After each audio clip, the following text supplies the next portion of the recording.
On va commencer. Bonjour à tous. Merci d'être présents avec nous pour ce nouveau webinaire qui va être aujourd'hui sur le thème de l'installation. Installation, sujet intéressant, difficile pour les vignerons. Donc, on va rentrer un petit peu dans les détails tous ensemble avec un cas pratique. Avec Xavier Guns. Salut Xavier. Bonjour tout le monde, bonjour Sébastien. Ça va? Ça va, merci. Et vous? Ouais, ça va, ça va. On va parler vin. L'idée, dans le vin, il y a beaucoup de passion. Le vin, c'est le partage, c'est la convivialité, c'est nos terroirs, c'est notre patrimoine. Mais derrière cette image, j'ai envie de dire parfois romantique, il y a une réalité, celle du métier de vigneron. Il y a voilà de la complexité, des difficultés. Et aujourd'hui, créer ou reprendre un domaine, c'est quelque chose d'assez difficile. On va pas se le cacher. Donc on a des problématiques qu'on va voir ensemble avec Xavier.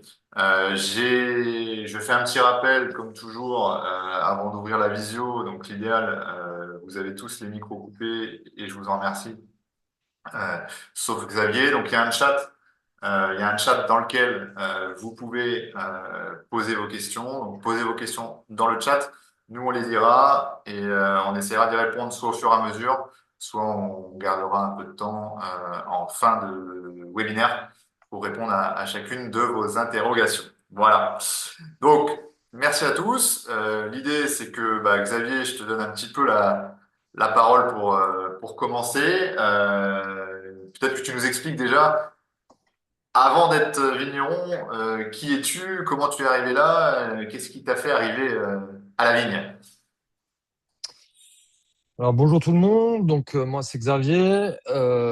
J'ai repris l'exploitation de mon ancien patron en fait depuis mars l'année dernière. J'ai travaillé 10 ans avec Philippe et en fait avant ça j'étais serveur et passionné déjà par le vin. Et il y a 10 ans, en reprenant mes études, j'ai eu cette chance, enfin cette opportunité de pouvoir me passionner encore plus pour le vin. Et aujourd'hui, de m'y être installé, de pouvoir reprendre un domaine viticole. T'avais un peu de famille dans la vigne, si je ne m'abuse, non? Aussi, j'avais de la famille dans la viticulture, mes grands-parents, mon papa. Et l'objectif était de base de reprendre l'exploitation familiale, mais aujourd'hui, j'en ai récupéré une petite partie et pas de la totalité. À l'époque, ça n'a pas pu se faire, parce que c'était pas le bon moment, c'est ça, hein? Non, c'était pas le bon moment. J'ai fait d'abord des études en restauration, du coup, en tant que serveur, et j'ai un peu essayé différents types de restauration, du traditionnel, gastronomique, une tube, et j'ai un peu bougé également dans le sud de la France, et j'étais également 2 ans en Corse avant de reprendre mes études en viticulture il y a 10 ans. Et à ce moment-là, tu me disais, quand on a préparé le webinaire, c'est qu'il y a eu un déclic, c'est ton père qui s'est mis à vendre ses vignes, c'est ça? C'est ça, c'est il y a un peu plus, oui, il y a 10 ans, avant de reprendre mes études, j'ai vu les annonces des tonneaux de mon papa et là, je me suis dit que j'ai chance, en tant que fils de vigneron, de reprendre une exploitation et d'avoir un patrimoine alsacien qui me tient à cœur également. On a tous des choses qui nous tiennent vraiment à cœur et d'avoir quelque chose en Alsace qui des terres et une culture, je trouve ça très intéressant et primordial en fait pour un exploitation, pour un futur repreneur d'une exploitation. Et après, toi, dans cette reprise, alors, bon, effectivement, quand on se forme, c'est assez global, mais il y a souvent un aspect qu'on préfère, peut-être les vignes, la vinif pour toi. Voilà, il faut quand même apprendre sur tous les domaines. Aujourd'hui, être vigneron, c'est être chef d'entreprise. T'es d'accord avec ça, je pense. C'est bien ça, être vigneron, c'est pas juste travailler la vigne et récolter du raisin. En fait, il y a différents métiers dans ce métier. Il y a la viticulture, il y a la cave, il y a la commercialisation, il y a aussi tout ce qui est gestion d'entreprise, personnel. C'est vraiment un métier multifonction, mais à la base de passion. Et en 10 ans, aux côtés de Philippe, c'est des choses, j'imagine, que tu as vues petit à petit. Il t'a pas tout montré dès le début. Et l'idée, c'était d'être complet bah, sur la fin pour reprendre l'exploitation. Exactement ça. Alors, j'ai beaucoup plus travaillé dans la vigne. J'ai commencé par la vigne, après j'ai fait un peu de cave avec lui, quelques salons pour la commercialisation. Ça manquait aussi ce contact client, on va dire, hein, via la restauration. Que je n'avais plus forcément avec mes pieds de vigne. Je leur parle, mais ils me répondent pas forcément. Donc c'est aussi très important d'avoir un dialogue avec nos différents clients ou des choses comme ça. C'est le vin, c'est un partage aussi. C'est comme dit, c'est pas juste une bouteille. Et après l'usinage, ouais. Je suis pas fait pour travailler à l'usine, mais il y en a un peu aussi dans le domaine, donc c'est multifonction, on va dire. Et du coup, qu'est-ce qui t'a fait avoir ce déclic, entre guillemets, de reprendre le domaine de Philippe, puisque bah, Philippe, on va dire, pas d'héritier, entre guillemets, direct. C'est Donc, ça. Donc Philippe Schaeffer, maintenant a pris sa retraite et il y a 4 5 ans, on avait discuté pour l'avenir du domaine et pour moi aussi, hein, de savoir ce qui va se passer. Savoir si on se mettait d'accord pour reprendre le domaine et qu'il y a la continuité du domaine. Pas que c'est un domaine qui disparaît, hein. C'est un peu ce qui se passe en ce moment. C'est la ouais. conjoncture assez compliquée. Et pour moi, je les considérais déjà comme mes vignes, parce que j'ai toujours travaillé comme si c'était les miennes. Et l'objectif, c'était de développer encore plus ça et de faire avancer le domaine, mais avec moi cette fois-ci, quoi. Et donc, ça n'a pas été chose aisée. On va rentrer un petit peu dans les détails. Il y a une vraie difficulté, enfin, aujourd'hui pour s'installer, pour les jeunes. Hein, nous, on le voit chez Thermominis. Vous êtes passionné, formé, peut-être même certainement mieux formé qu'à une certaine époque. Mais entre voilà ces compétences, cette passion, bah, il y a la possibilité réelle de s'installer. Il y a une difficulté, il y a un fossé. Le premier fossé que je vois moi, c'est bah, le prix du foncier. Alors, tu diras si je me trompe, mais en Alsace, en appellation, on est sur des vignes qui sont environ à 100 000, 125 000 euros l'hectare en fonction des zones. Euh, C'est ça, c'est exactement ça. On peut monter encore plus, mais tout dépend des zones, oui. Mais on est à minimum voilà. 100 000 € l'hectare. Donc, le domaine de Philippe, quand tu veux le reprendre, c'est toujours le cas, fait 12 hectares. Si on C'est fait le, ça. si on fait le calcul, c'est vite fait. On Mm. est à 1,2 million, voire plus. Donc j'imagine que bah, c'est un premier frein pour toi. Oui, oui, bien sûr, c'est un premier frein. Après, il y a d'autres achats en parallèle aussi qui mettent la chose en cause. Avoir ces vignes, je le voudrais bien, mais comme dit, le prix du foncier actuellement, il est un peu cher, quoi. Ouais. Et alors comment ça s'est passé avec Philippe au début, quand vous avez parlé de racheter l'exploitation, donc tu disais c'était il y a 4 ans. Mhm. Donc il y avait une première problématique, c'était parce que Philippe exploitait des vignes de sa sœur. Voilà, et sa sœur, à partir du moment où Philippe part à la retraite, elle veut vendre le plus vite possible. C'est exactement ça. C'était donc la sœur de Philippe avait un tiers de l'exploitation, donc 4 hectares, et elle voulait absolument tout vendre. Il n'y avait pas de négociation, de location, de rachat sur le futur. Ce que je fais actuellement avec Philippe, c'est pour le moment, je suis en location. Et dans les années à suivre, c'est de racheter à fur et à mesure le parcellaire. Donc, perdre un tiers de l'exploitation sur une exploitation qui existe depuis bien longtemps, on va dire, hein. Historiquement, c'est depuis 1750, mais les parents de Philippe Schaeffer ont acheté à fur et à mesure aussi. Philippe Mhm. également, donc 8 hectares en nue propriété, c'est énorme. Et mince, je suis un peu, c'est un peu, ouais, le foncier, l'objectif, c'est de l'acheter à fur et à mesure. 8 hectares, d'un coup, pour commencer, c'est un peu beaucoup. Il faut commencer petit à Ouais, petit. voilà. Et, euh, et du coup, par rapport à ça, donc là, pour que les vignes te reviennent, il faut contacter la SAFER. Pour toi, la chance que tu as, c'est que tu t'installes en tant que jeune vigneron, donc tu es prioritaire. C'est exactement ça. La SAFER, met aussi en avant les jeunes, les nouvelles installations, les jeunes vignerons qui veulent reprendre des vignes ou s'agrandir également. Après, c'est un point très positif. Et Ouais. après, trouver le financement. Donc, avant de parler de Terminis, on le verra sur la prochaine diapo. Tu t'imagines que tu as contacté des banques qui suivaient pas forcément sur la totalité de ton projet. C'est ça, oui. Il y avait les banques financées, mais pas la totalité.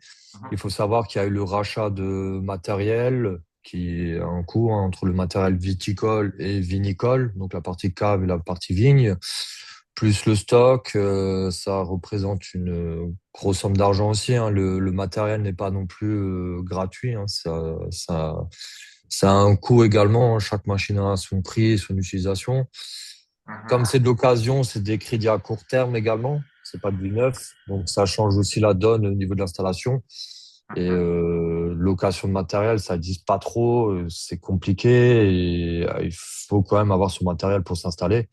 Là, Mhm. c'est une chance également, comme c'était une exploitation qui existait déjà, il y avait déjà du matériel, donc pas besoin de racheter de nouvelles machines ou des choses comme ça. Je connaissais le matériel également. Et du coup, acheter plus de foncier derrière pour la banque, c'était compliqué. Donc, il fallait trouver une solution Pour acheter financière, les vignes. participative Ouais. Et notamment les vignes pour de la acheter les vignes. Ouais. de Chine. C'est ça, c'est Euh, exactement ça. super. Il y a une question sur le chat. Alors, Ah, j'ai pas vu. c'est que signifie Là, la ça SACEM? fait. Je te laisse répondre. Euh, alors, je l'ai pas. Là. Je m'excuse, hein, Ah, faut que je l'acronyme, cherche. j'ai cherché parce que je ne le savais pas en entier. Société Ouais, non. d'aménagement foncier Ouais. et d'établissement rural. Donc, Ouais. c'est une société anonyme sans but lucratif qui va gérer, entre guillemets, le foncier agricole en France et pouvoir, lors d'acquisition, euh, intervenir, donner son accord et notamment, j'allais dire, privilégier l'installation des jeunes quand c'est possible. Voilà, l'idée c'est de permettre aux jeunes de s'installer et qu'il y ait une équité entre guillemets sur le travail et la propriété des terres agricoles en France. Voilà, c'est leur rôle bien précis et il y a des affaires par région. Voilà. Je pense que ça répond à la question. Après, bon, on l'a vu, tu as d'autres investissements avant qu'on parle de Terrominis. Euh, Moi, ce que j'ai noté, c'est effectivement qu'on a beaucoup de jeunes qui sont passionnés, qui veulent s'installer, mais qui voilà, n'ont pas cette possibilité parce que financièrement, c'est difficile. En termes de contraintes administratives, est-ce que tu as rencontré des choses en particulier en tant que jeune agriculteur ou vis-à-vis de la MSA? Est-ce que c'était beaucoup de contraintes ou ça a été plutôt fluide là-dessus pour toi? Bah, il y a le. Mince, pardon. Il y a le. Je sais pas le nom maintenant.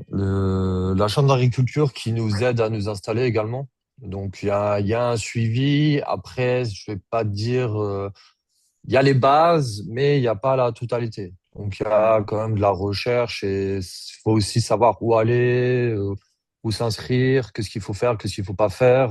Il y a tout le parti administratif qu'on n'est pas 100% guidé, mais on a quand même la Chambre d'agriculture qui nous aide à nous installer au début, qui nous guide où aller, qui voir. Donc, on a quand même un soutien derrière pour l'installation. On n'est pas lâché non plus de la nature à 100%, hein, bien sûr. Après, on en apprend tous les jours, hein. On ne sait pas tout non plus pour comment.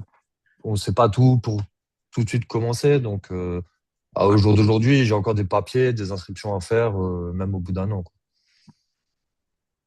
Ça prend pas trop de temps par rapport à où il y a des choses qui pourraient être simplifiées pourtant. Euh,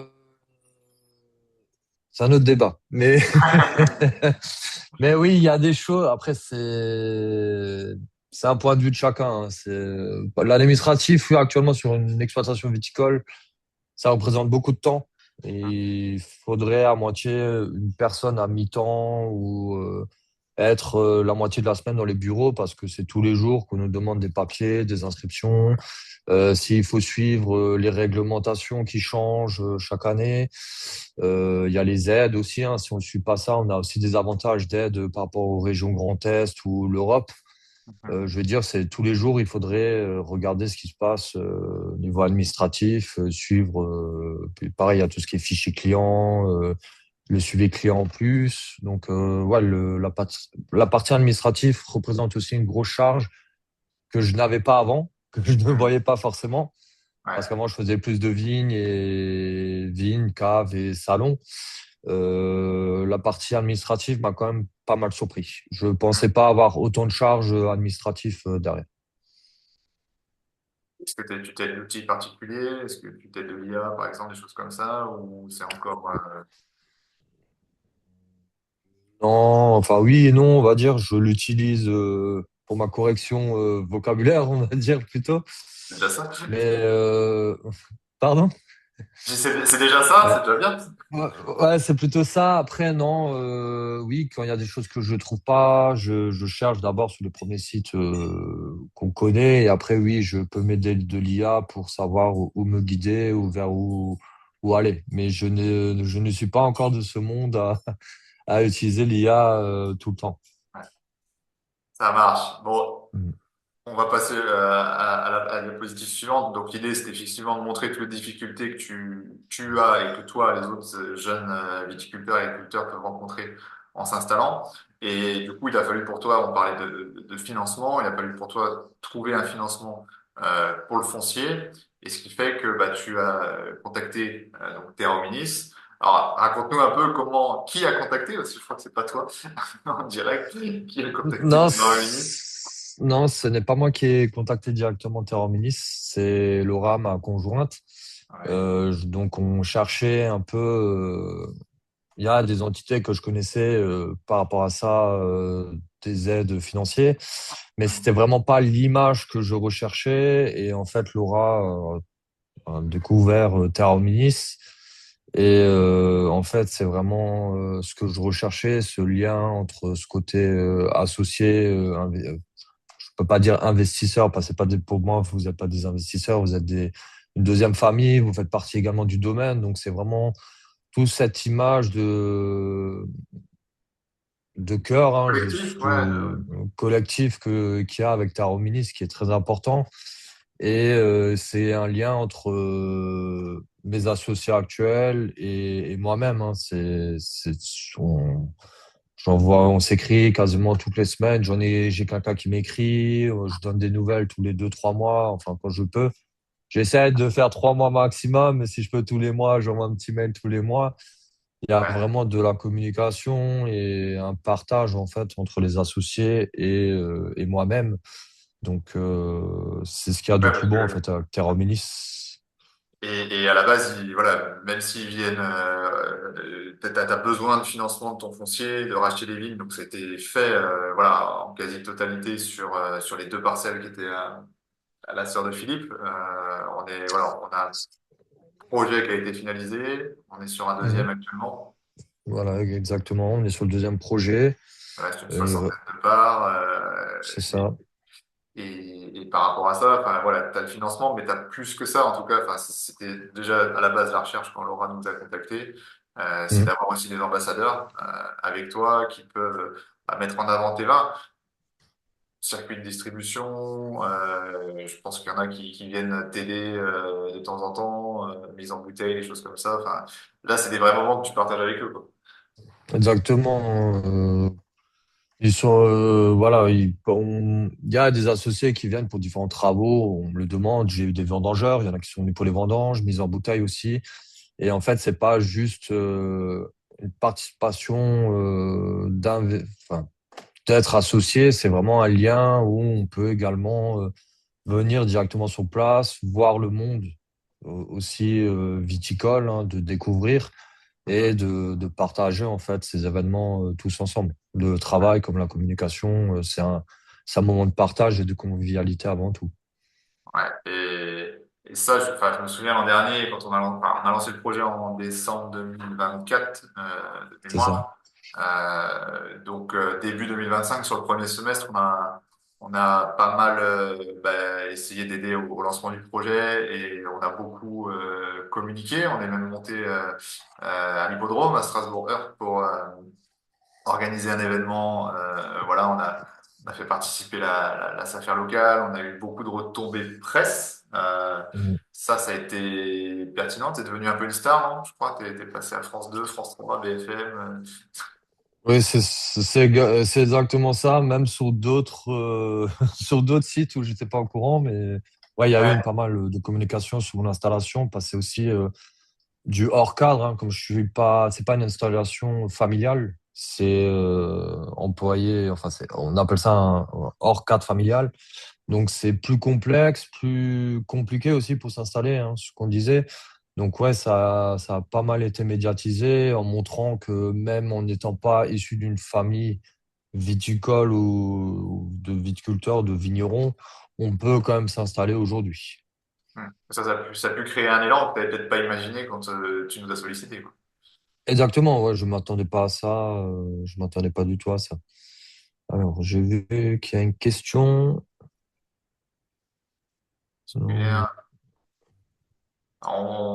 Ça, on répondra peut-être à la fin. ouais, On va avancer et on répondra techniquement à la fin comment ça se passe. Donc du coup, pour finir sur les associés, donc il y a eu le côté lancement. Là, on a un projet qui est finalisé. Tu as organisé ta première AG la semaine dernière. c'est ça, C'était 15 jours, exactement. 10 jours, ouais. T'as 80 personnes, c'est ça qui était là? Exactement, 80 personnes. Et j'ai également eu le pique-nique chez le vigneron. J'ai dit aux associés qui pouvaient pas venir à l'Assemblée générale, qui pouvaient également venir au pique-nique. Donc ça, il y a eu une centaine de personnes en total qui sont venues, un peu plus d'une centaine de personnes qui sont venues sur les 2 week-ends. C'était vraiment de la convivialité, du partage, vraiment première expérience pour moi qui était vraiment enrichissante euh, de liens en fait, et c'était extraordinaire. Et ils viennent régulièrement au long de l'année. Exactement, également, hein. J'ai plusieurs associés qui viennent 2 à 3 fois par an. Tous les mois, j'en ai un ou deux quasiment qui passent au domaine, passer commande, voir aussi comment ça se passe. Donc, il y a vraiment un lien en fait entre eux et moi, quoi. Et ils viennent entre amis, en famille. C'est vrai on a mis la transmission. C'est vrai que c'est aussi une transmission de vignoble, mais c'est aussi pour les associés façon de transmettre une philosophie, voilà, de préserver nos terroirs en aidant des jeunes à s'installer. Et ça, ils aiment le faire en famille, quoi, quand on a une passion. Et je crois que t'as des associés qui achètent des parts pour leurs enfants, qui viennent sur place avec leurs enfants, qui même les enfants ne boivent pas, mais qui apprennent un petit peu, parce que tu me disais. C'est exactement ça, ouais. J'ai certains associés qui ont pris des pas pour les enfants, même si les enfants ne buvaient pas d'alcool, dans l'ambition de les faire évoluer, de partager. C'est aussi un soutien pour moi, comme pour enfin surtout pour moi, et aussi également un métier dans la continuité. Enfin, c'est un partage sur le long terme. Donc, l'objectif des associés. Pardon?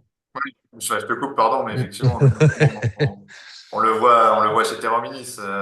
On se bat aujourd'hui pour aider la nouvelle génération de vignerons comme toi à s'installer, mm. à travailler dans les meilleures conditions possibles. Mais on voit aussi qu'en contrepartie, malheureusement, il y a une déconsommation au niveau du vin, surtout au niveau des jeunes.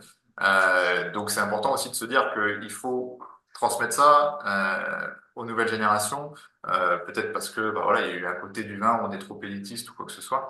Il faut un petit peu rebattre les cartes et reséduire, j'allais dire, nos jeunes, cette nouvelle génération, pour qu'elle comprenne ce qu'il y a derrière le vin et qu'elle puisse elle aussi en profiter et qu'on ait une nouvelle génération de consommateurs en face de la nouvelle génération de demain, parce que de vignerons de demain, sinon ça marchera pas mathématiquement. Voilà. Donc c'est important et c'est vrai que la transmission est une donnée importante pour nous et c'est très bien que ça se ressente sur ton domaine.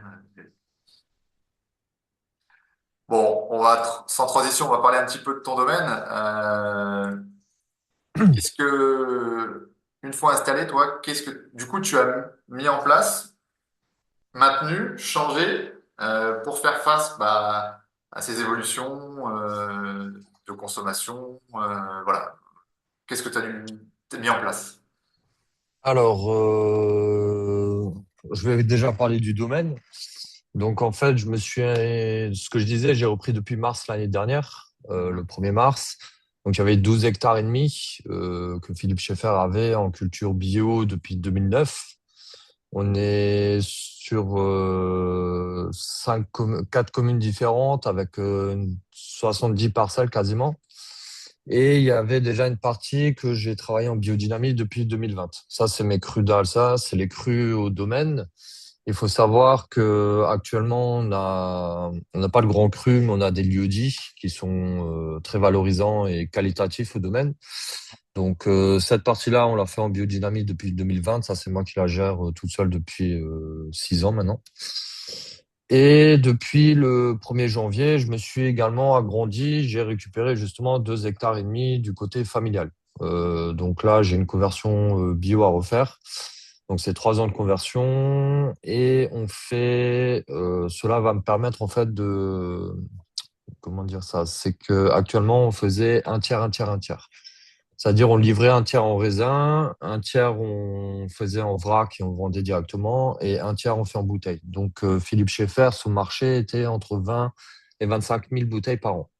Ça, c'est Donc important pour ta trésorerie.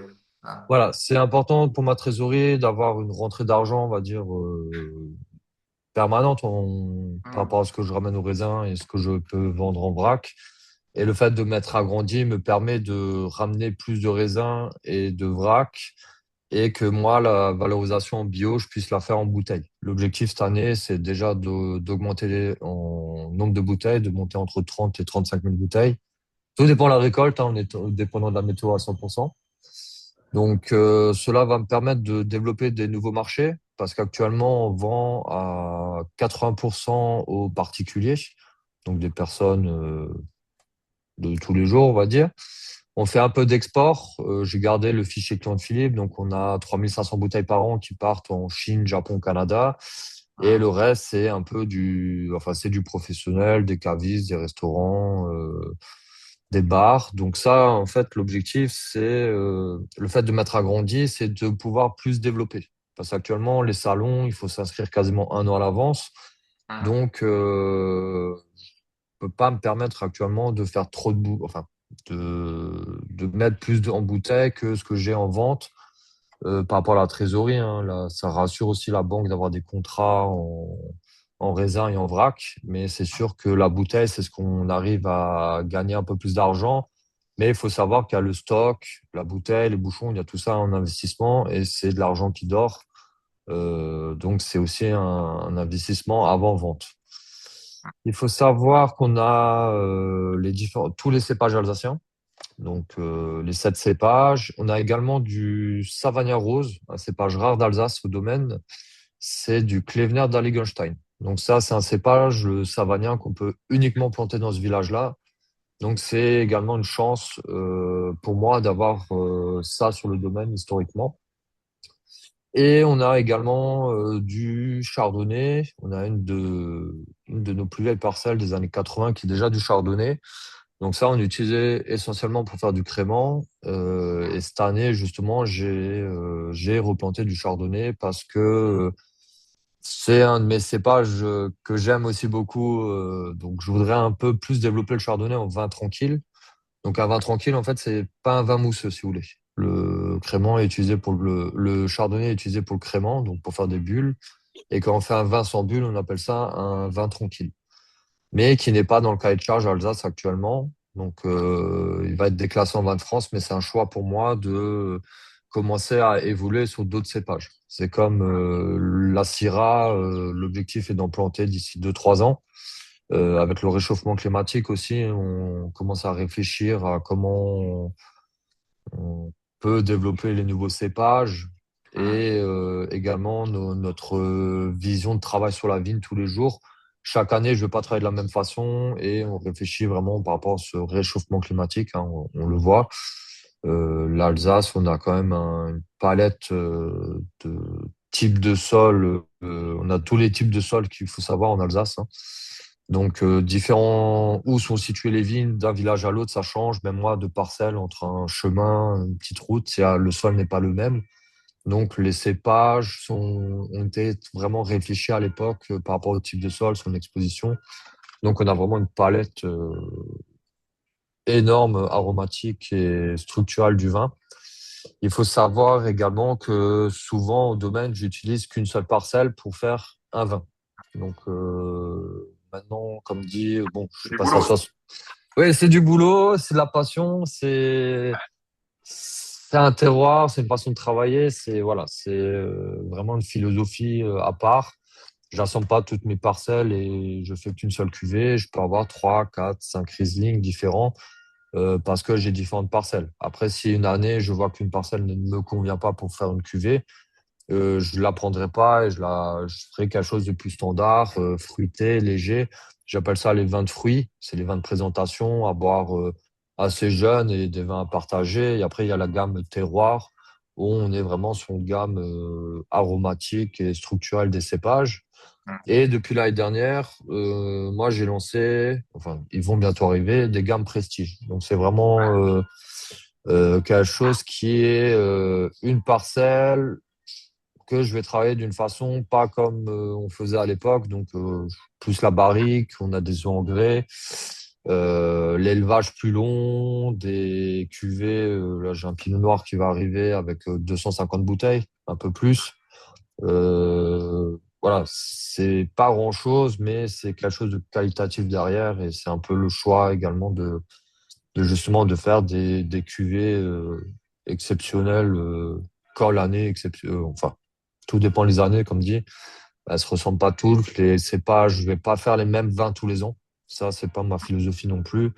Les vins changent par rapport au climat, à l'eau. Il y a tout ça qui est à voir. Ah, enfin, moi, enfin, pour te connaître un petit peu, t'as une Mm, philosophie qui est quand même bien à toi.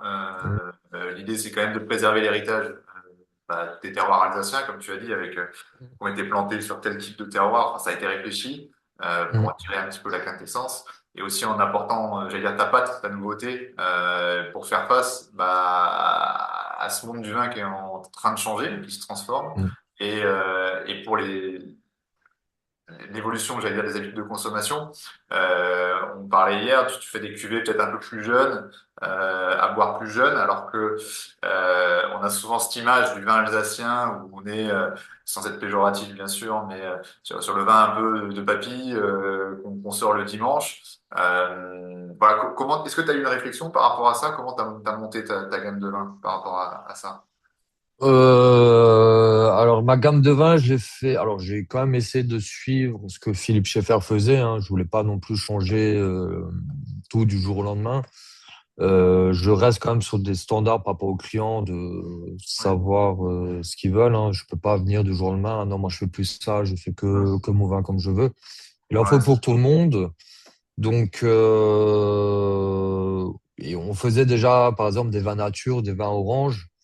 ouais. Ça, je continue, mais pas de la même façon que Philippe, forcément. Par exemple, lui, il faisait du monocépage pour les oranges. Moi, j'ai fait de l'assemblage en orange, travailler d'une autre façon, l'élevage aussi, les vins nature également. Après, c'est la philosophie. Hein. C'est actuellement, il faut savoir, et ça, Philippe Schaeffer le faisait aussi. On essaie de mettre le moins de sulfite possible dans nos vins.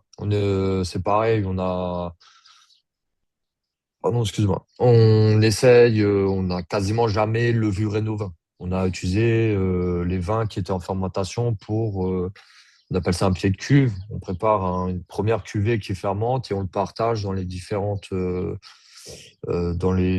cuves pour lancer la fermentation naturellement. On va pas venir pour levurer mes vins. La seule chose que je fais vraiment, c'est sulfiter mes vins pour stabiliser, protéger mes vins, mais c'est vraiment des doses très minimes. Les deux bourbages, là, c'est pareil, c'est des bourbages, comment dire, par gravité. Donc j'essaye de pas intervenir trop sur mes vins, de les bousculer non plus. Et que je mets mes vins tardivement en bouteille. Ça veut dire, là, par exemple, sur le millésime 2025, j'ai rien mis en bouteille encore parce que je fais des élevages longs sur lit fine, donc sur les levures mortes, et cela me permet d'avoir des vins plus structurés, des vins de garde, pas des vins à boire jeunes. Si je voudrais, je pourrais mettre en décembre, janvier, on va dire en bouteille, mais c'est pas l'objectif d'avoir un vin à boire assez rapidement. Je pourrais, mais c'est mon choix à moi. C'est je mets le plus tardivement possible en bouteille. Donc 2025, les premières mises en bouteille, ça sera fin juin, début juillet, et les crus, ça sera juste avant vendange, une semaine avant vendange. Et par rapport à tes vins, en termes d'acidité, on est sur des vins qui, pas forcément, enfin, c'est plutôt de la garde, c'est plutôt des vins à boire jeunes. Qu'est-ce que tu prends? C'est plutôt des vins. Alors, il y a les deux types, hein. Il y a les vins de fruits, hein, ce que je dis à boire jeune, dans les 5 ans. Et encore, je trouve ça. 5 ans, c'est déjà pas mal. Et Ouais, après, les vins de garde, 5, 10 ans. Et après, c'est pareil, des vins structurés avec du sucre, de l'aromatique. Ça se gardera encore plus longtemps. On part sur des vendanges tardives, section Grenoble ou des vieilles vignes. Là, je ne vais pas dire, il n'y a pas de date. Il n'y a pas de date de consommation. Plus tardivement, c'est bien. Après, plus vite vous les buvez, plus vite vous venez chez moi. Donc, il y a les deux côtés à voir. Donc, c'est pour ça un peu les vins de fruits, des vins à boire rapidement, on va dire, à partager entre amis. Après, les vins de garde structurés, c'est comme je suis issu de la restauration aussi, j'ai toujours cherché ce côté accord mes vins. C'est ouais. vraiment des vins où j'essaye de trouver l'accord parfait avec mes vins. C'est pas juste je vends une bouteille de vin, je présente une bouteille de vin. Une bouteille de vin, pour moi, c'est un partage, c'est quelqu'un qui nous accompagne à des événements. On l'a sur table, c'est pas juste la bouteille qui est à table, cette bouteille, elle a des oreilles, elle partage la convivialité, l'humeur de tout le monde et c'est une personne en plus en fait qui nous accompagne. Et tu parles de restaurant. Comment t'es à niveau commerce? Est-ce que tu as gardé vraiment la même philosophie? Tout à l'heure, tu parlais effectivement de la bouteille et du vrac. Est-ce que sur tes clients, tu es en mode démarchage? Comment tu procèdes? Ou tu es toujours sur les mêmes salons que Philippe? Qu'est-ce que tu fais par rapport à ça? Actuellement, je suis encore sous les mêmes salons de Philippe, comme j'ai un fichier client, ce que j'expliquais. Donc, actuellement, je garde mes salons. Je fais à peu près 15 Ouais, salons par an. Philippe en faisait 30. Je peux pas me permettre d'être 30 week-ends par an en salon, hein. ouais. C'est de la logistique, de l'organisation, des papiers. Il y a tout ça à voir. Je suis pas dans les vignes. Donc, les vignes, c'est quand même ce qui me coupe et qui me fait du bien. Donc, il faut aussi les entretenir. Mais actuellement, je suis sur 15 salons en France. Je voudrais un peu en faire un ou deux, on va dire, en plus, mais pas plus. Mhm. Et l'objectif, c'est de faire plus d'événements au domaine où justement, c'est la Ouais. convivialité et le partage direct avec le client. Que le client puisse voir aussi ce qui se passe et vivre le contact en fait de la vigne et pas juste être derrière un stand. Bonjour, Mhm. qu'est-ce que je peux vous servir? Qu'est-ce que je peux vous vendre? Qu'est-ce qui vous ferait plaisir? Donc, non, c'est l'objectif, ça serait plus de développer la vente directe en fait sur l'exploitation. Et chez toi, quand tu es chez toi sur place, tu as davantage peut-être à partager, à communiquer. Et les gens ressentent aussi l'esprit du lieu, quoi. C'est ce qui est intéressant. C'est exactement ça. Donc, comme dit, c'est pas juste je vends du vin. Enfin, je fabrique, je vends du vin, oui, mais avant tout, c'est la convivialité, le partage et c'est ce qui est le plus important en fait dans notre métier. Mhm. Métier difficile, passionnant, beaucoup de stress, j'imagine, surtout dans une installation. Euh, Comment tu te sens là après 1 an et demi? Tu vois le bout du tunnel? Tu es encore dans une phase. Raconte-nous un petit peu comment tu te sens. Voir le bout du tunnel, non, jamais. Il y en a tous les jours. Il y a tous les jours quelque chose, on va dire. Euh, Après, ouais, stressé, oui, non. Il y a des périodes où je suis stressé, il y a des périodes où je suis moins stressé. Il faut rester positif, en fait, hein. Si, c'est pareil, hein. Je suis pas quelqu'un qui allume la télé. Parce que si on écoute tout ce qu'il y a à la télé, on fait plus rien, on vit plus non plus. Comme je me suis installé, c'est pareil, on m'a traité de fou, la conjoncture, le coup que ça vient. Si on écoute en fait, on voit que du négatif, en fait, on n'avance jamais. Donc en fait, il faut rester positif. On trouvera toujours une solution et il faut jamais se décourager. Donc stressé, non, je suis pas quelqu'un de nature stressé.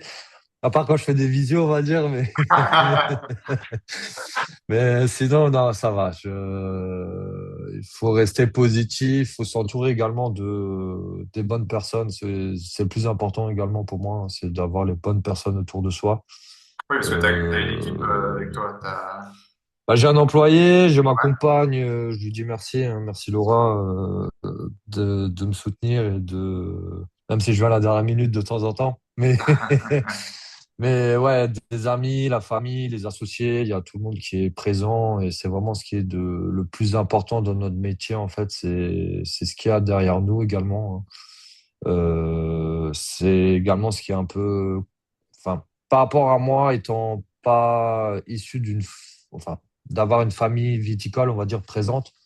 J'en discute avec mes confrères. Il y a le papa, il y a la maman, il y a le frère, il y a la sœur, qui sont, on va dire, de la main-d'œuvre presque gratuite, qui sont toujours présentes. Et comme moi, je suis hors cadre familial, j'ai de l'aide d'un peu tout le monde. Ça vient du cœur et ça fait plaisir.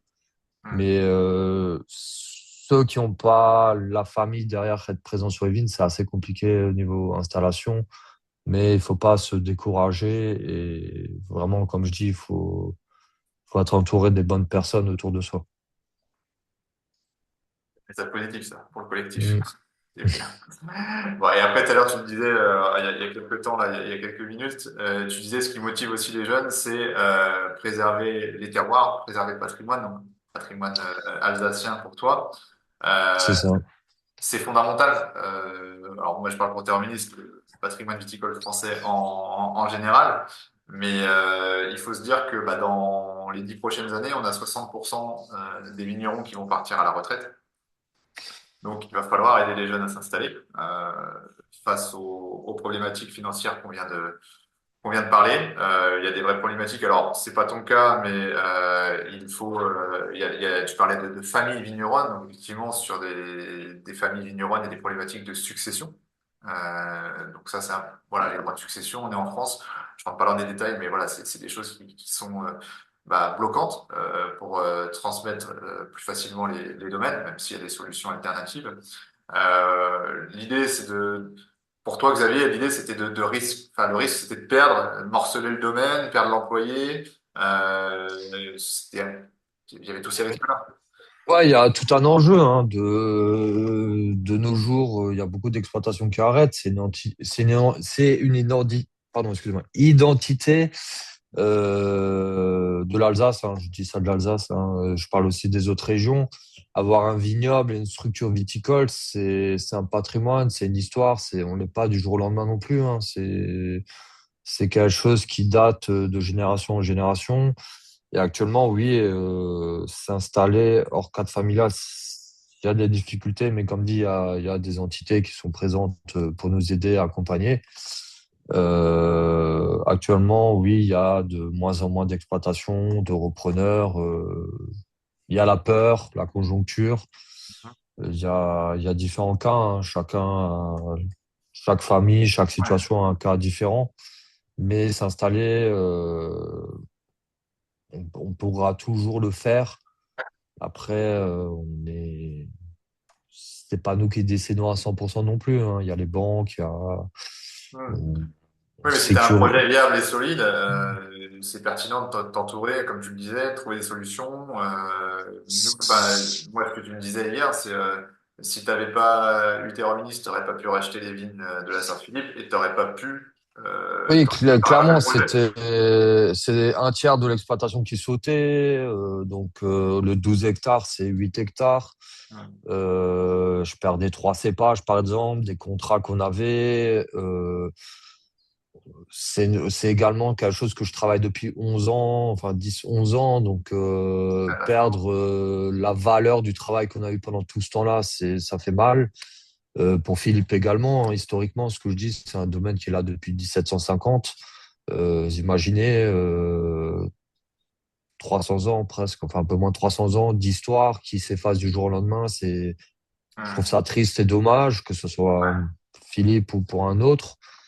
Euh, ouais, c'est de pas avoir eu. Si j'avais pas eu Terra Hominis, s'il n'y avait pas Terra Hominis, Domaine Schaeffer aurait clairement éclaté, disparu et ça aurait, il y aurait plus eu cette identité en fait du domaine, quoi.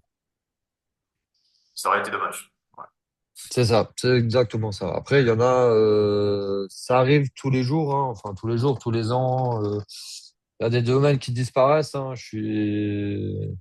j'ai pas, je voudrais tout racheter, tout reprendre et que Ouais, la filière viticole aille très bien et qu'on positif tous, comme je suis assez positif, on va dire, mais bon, c'est compliqué. Ouais, il y a toute une conjoncture derrière qui est en jeu. Et voilà, faut s'accrocher, il faut y croire avant tout, et c'est le plus important en fait. ouais, nous on y croit. Voilà. Exactement. On y croit et on croit en ton projet et voilà, on va Mm, continuer de te soutenir et si on te soutient, c'est aussi le côté méritant. Voilà, moi, je me cache pas, on est beaucoup sollicité par des vignerons aujourd'hui du fait mm, de la conjoncture. On peut mm, malheureusement pas aider tout le monde, on peut aider des projets qui ont du sens comme le tien. Voilà, on essaye de prendre le problème à bras le corps et de pouvoir t'aider. Et c'est pour ça que moi, je remercie régulièrement nos associés parce que ils nous permettent de faire vivre des domaines comme le tien et j'allais dire, perpétuer ces belles histoires, quoi. Voilà. Et préserver nos terroirs qui font la richesse, entre guillemets, de notre patrimoine viticole et de notre gastronomie en France. Voilà, on a quelques beaux terroirs, pour ne pas dire les meilleurs, on va être chauvin un petit peu. Autant s'amuser à les préserver ensemble collectivement. Voilà. Bon, merci Xavier, merci à tous. On a fait les 45 minutes de présentation.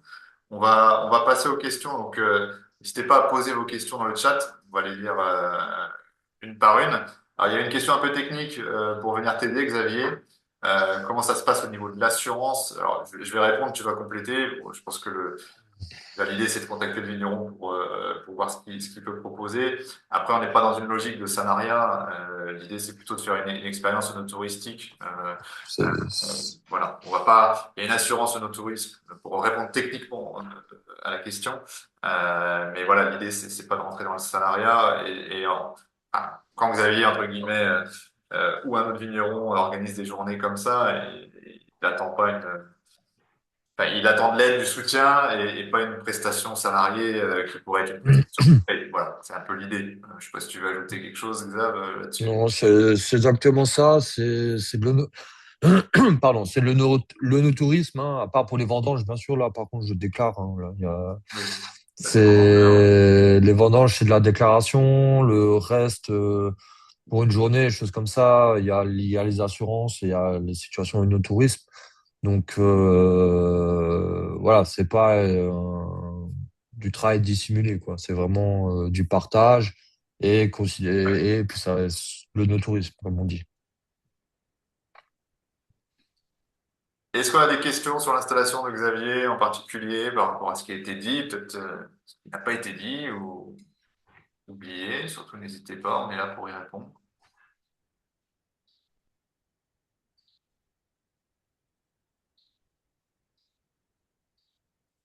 Pas de questions, ça a été clair. Si ça a été Alors, y a-t-il une procédure particulière pour venir aider vendange aux mises en place quand même que ça... ça, on vient d'y répondre. Ah, ça, on a dû répondre. Répondre. Oui. Euh, Est-ce que vous Bonjour. m'entendez? Oui, Oui, bonjour Hugo. Oui, bonjour. Du coup, je suis Ndonamer Hugo, conseiller foncier à la SAFER du Bas-Rhin. Comme il n'y a pas de d'accord. question, j'en profite peut-être juste pour compléter en votre sens. Ouais, Effectivement, alors nous, du côté SAFER, alors déjà, Sébastien, bravo pour la réponse sur la SAFER parce que Merci.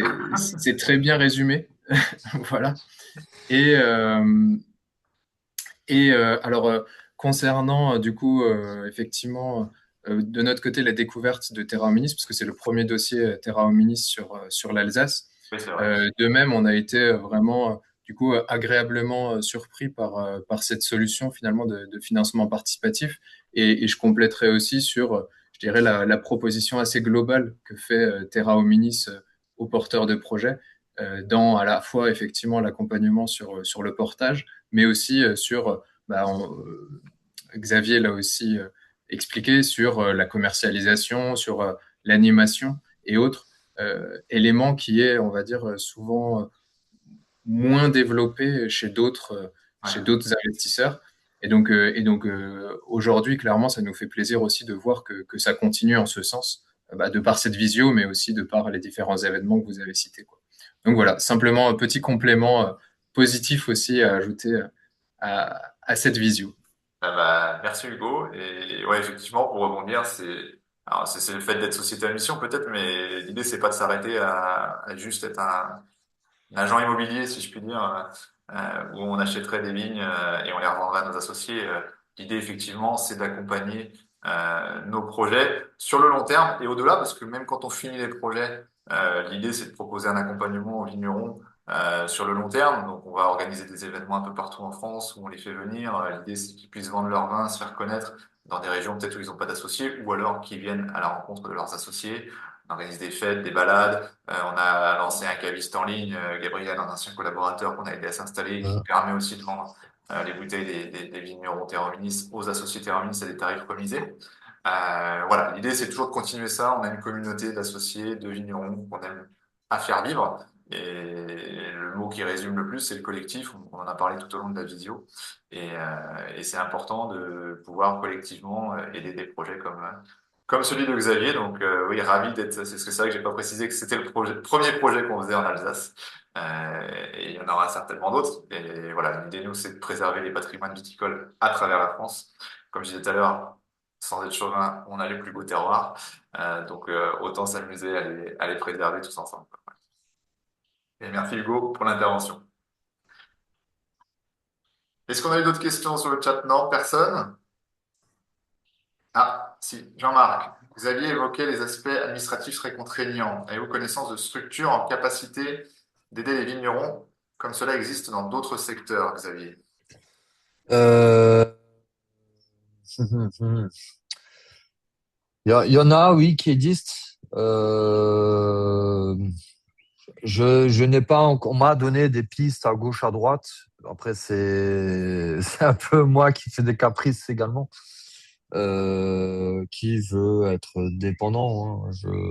Je pourrais aller vers d'autres entités pour m'aider. Après, pour moi, le plus important, c'est un comptable. Déjà, lui, c'est quelque chose de très important, qui justement m'aide beaucoup aujourd'hui, qui n'est pas juste un simple comptable, hein. J'ai fait un choix de prendre un comptable qui coûte un peu plus cher, qu'on va dire, qu'un comptable standard, mais où il y a vraiment ce lien entre nous, où il y a de l'accompagnement et c'est pas juste un comptable où je lui donne les papiers et c'est fini. Il y a déjà le comptable m'aide beaucoup pour m'aider au niveau administratif, me guider et me dire enfin, où je dois me tourner, quoi. Après, l'administratif, il y a beaucoup de choses dedans. C'est ce que j'expliquais, c'est pas que des papiers, des formulaires à remplir à gauche, hein. Il y a aussi ce contact client. Il y a un fichier client derrière, hein. Celui de Philippe Schaeffer est énorme aussi, hein. Il y a plus de 7000 personnes, on va dire. Donc, tous les salons, choses comme ça, c'est organisation de papier, enveloppe, mailing, suivi de commandes. Les professionnels, il faut aussi les suivre, les relancer. Ils ne nous appellent pas tous les jours, hein. Il y a du marketing, il y a du commerce à faire. Donc ça fait aussi un peu plus de logistique. Après, il y a toutes les contraintes, enfin, contraintes, je peux pas dire ça, mais en Alsace, on a des cahiers de charges. AOC, on n'est que sur de l'AOC. Donc, il y a tout ce qui est cahier de charges à suivre aussi. On a des réglementations, des papiers à donner, à remplir. Les Euh, douanes, tout ça, ouais. pardon? Je dis les douanes aussi. Ouais, les douanes, hein, il y a, ben, quand on parlait quand tu m'as un peu posé la question de communication, voilà, il y a des choses simples, il y a des choses pas simples. Hmm. Par exemple, je fais trois fois la même chose. Ma déclaration de stock, je dois la déclarer deux fois sur deux entités différentes en sachant qu'ils se partagent les choses. Donc, en fait, je dois faire deux fois la même chose pour deux. Voilà. Ouais. Après, c'est chacun son point de vue, mais voilà, pour moi, il y a des choses qui pourraient être plus simplifiées en communication entre entités et ouais, chacun a son métier, on va dire, mais je suis pas quelqu'un qui est derrière mon ordinateur tous les jours non plus, hein. Ouais, J'ai ouais. mes vignes, j'ai ci, j'ai ça. Donc Parce que voilà. Jean-Marc disait que plus tu serais aidé sur l'administratif, plus tu ferais des meilleurs vins. C'est ça. Après, je pense qu'il y Ouais, a un c'est juste ça. milieu. Il y a un juste milieu entre payer un tiers pour faire le travail administratif que tu fais et surtout aujourd'hui dans une phase d'installation où on va chercher inconsciemment ou voire consciemment à limiter les charges, limiter les coûts pour toi. Donc c'est du Voilà. travail que tu te mets en plus aujourd'hui. Si un jour tu deviens peut-être plus serein économiquement parlant, tu pourras peut-être déléguer davantage cette tâche. Il y a des sociétés de formalisme, il y a des cabinets, Serre France, ou peut-être même quelqu'un à mi-temps, ou je sais pas, ou des gens qui font ça sur facturation, des prestats. Voilà. Mais je pense Il y a, qu'aujourd'hui, voilà. il y a le côté financement, donc je te laisse compléter. Oui, voilà, c'est ça. C'est un coût, hein, tout ça. Je veux dire, tout ce que je peux faire moi-même, bon, c'est du temps aussi, hein, c'est mon temps à moi. Mais ouais, c'est plus niveau. Après, je suis aussi quelqu'un. J'aime pas déléguer. Je suis très sur la vigne. Je suis très carré. Je suis très. Je travaille Ça s'apprend, beaucoup. ça. Pardon? Ça s'apprend.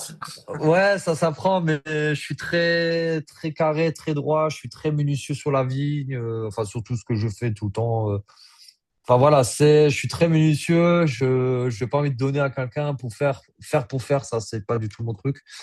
Mais il faut que j'apprenne un peu à déléguer quand même. Mais je suis quand même sur quelque chose de très carré, très strict. Donc sur la vigne. Après oui, niveau administratif, hein, je me souhaite. Je suis qu'une petite exploitation, même si 15 hectares c'est beaucoup, mais de pouvoir me développer, m'agrandir petit à petit et voilà, de vendre au lieu de 20 000 bouteilles, 100 000 bouteilles. Enfin voilà, je me comprends, mais Ouais. évoluer petit à petit, de faire quelque chose de propre et équitable sur les deux côtés, sur le côté marketing et qualitatif dans la bouteille. C'est comme tout, trouver le juste milieu, quoi. C'est ça. Bon, parfait. Bah, merci Xavier beaucoup pour ta présence, tes réponses, ton partage d'expérience. Je pense qu'on en a appris pas mal aujourd'hui. Il n'y a plus de questions. Je vois qu'on commence un petit peu tous à quitter la salle. Donc, bah, je vais remercier tout le monde pour votre participation. J'ai mis les coordonnées de Xavier, les miennes. Voilà, on a un projet en cours actuellement. Si ça vous intéresse ou s'il y a des gens dans votre entourage que ça peut intéresser, surtout n'hésitez pas parce que voilà, à plus on est plus fort, j'ai envie de dire. Donc voilà, n'hésitez pas à nous écrire. Il y aura un replay si vous voulez qu'on va vous envoyer par mail que vous pourrez revoir ou transférer. Et bah, on essaye de travailler. Nous, c'était la fin d'un cycle. On a fait 3 webinaires. C'est la première fois qu'on faisait ça. Donc, on l'a fait avec la permaculture, avec le domaine des cars. On l'a fait contre le Bordeaux bashing avec les vignobles paillés. Et on le faisait sur l'installation aujourd'hui avec Xavier. Donc, on est en train de préparer une prochaine séquence de plusieurs webinaires sur plusieurs thèmes. Donc, on vous tiendra informé quand ça arrivera prochainement. Voilà. Merci à tous. Merci Xavier.